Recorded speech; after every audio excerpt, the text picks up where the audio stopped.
আসসালামু আলাইকুম এভরিওয়ান, সবাই কেমন আছেন? আলহামদুলিল্লাহ, আমিও ভালো আছি। আজ আমি নিয়ে এলাম আপনাদের সামনে ইলিশ মাছ দিয়ে লাউ। চলেন তাহলে কীভাবে রান্না করেছি রান্নাটা দেখে নেওয়া যাক। প্রথমে চুলায় কড়াই বসিয়ে তেল দিয়ে দিলাম। তেল গরম হলে একটু জিরা দিয়ে দিলাম। জিরাটা একটু হয়ে এলে তারপর দিলাম পেঁয়াজ বাটা। পেঁয়াজ বাটা দিয়ে একটু নেড়েচেড়ে নেব। তারপর দিলাম কাঁচামরিচ বাটা, শুকনো মরিচের গুঁড়া, লবণ। এখন সব কিছু নেড়েচেড়ে মিক্সড করে নেব। মিক্সড হয়ে এলে তারপর আমি একটু পানি দেব মশলাটা কষানোর জন্য। দেখেন আমি কীভাবে নেড়ে চেড়ে নিচ্ছি, নিচে যেন লেগে না যায়, এই জন্য একটু ঘন ঘন নেড়ে নিতে হবে। তারপর আমি এখন দিয়ে দেব পানি। কষিয়ে নেওয়ার জন্য একটু পানি দিয়ে দিলাম। এখন আমি নেড়ে চেড়ে ঢাকনা দিয়ে ঢেকে রেখে দেব। পানিটা শুকানো অবধি অপেক্ষা করব।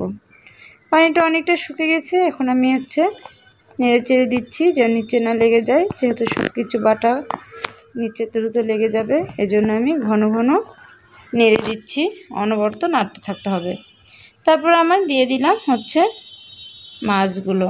তেলটা একদম উপরে ভেসে উঠেছে, তারপর মাছগুলো দিয়ে দিলাম। এখন আমি মাছগুলো সুন্দরভাবে নেড়ে চেড়ে নেব, সবগুলো মশলা মাছের গায়ে ঢুকে যাওয়ার জন্য। তারপর আমি দিয়ে দেবো পানি মাছগুলো কষানোর জন্য। এই যে আমি পানি দিয়ে নেড়ে চেড়ে রেখে দিলাম, ঢাকনা দিয়ে ঢেকে দিলাম। যে পানিটা অনেকটা কমে আসলে, মানে মাছটা কষানো হয়ে গেলে তারপরে মাছটা উঠিয়ে নিলাম।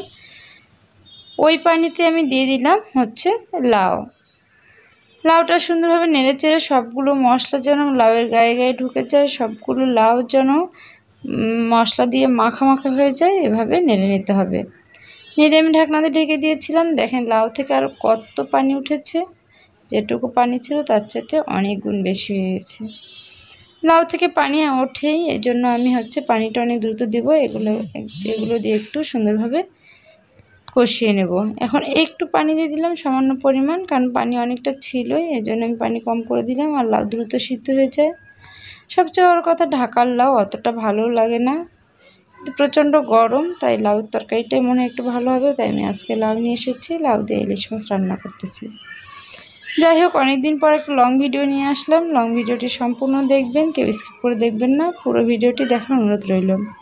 এই তরকারি আমার হওয়া প্রায় হয়ে গেছে। আমি দিয়ে দিলাম একটু ভাজা জিরার গুঁড়া। তরকারি হয়ে আসার একটু আগ মুহূর্তে দিয়ে দিলেই হয়ে যায়।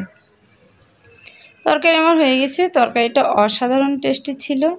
তরকারিটা আমি কীভাবে রান্না করেছি এভাবে আপনারা একবার ট্রাই করে দেখতে পারেন, অনেক ভালো লাগে। খালি সবজি খেতে ভালো লাগে না, তাই একটু মাছ দিয়ে বা চিংড়ি দিয়ে এরকম কোনো কিছু রান্না করলে খেতে ভালোই লাগে। আমার ছেলে তো সুন্দর খায়, একদম ছোট্ট পুচকি, মাশাআল্লাহ অনেক সুন্দর খায় এরকম সবজি দিয়ে খাবার। আল্লাহ হাফেজ।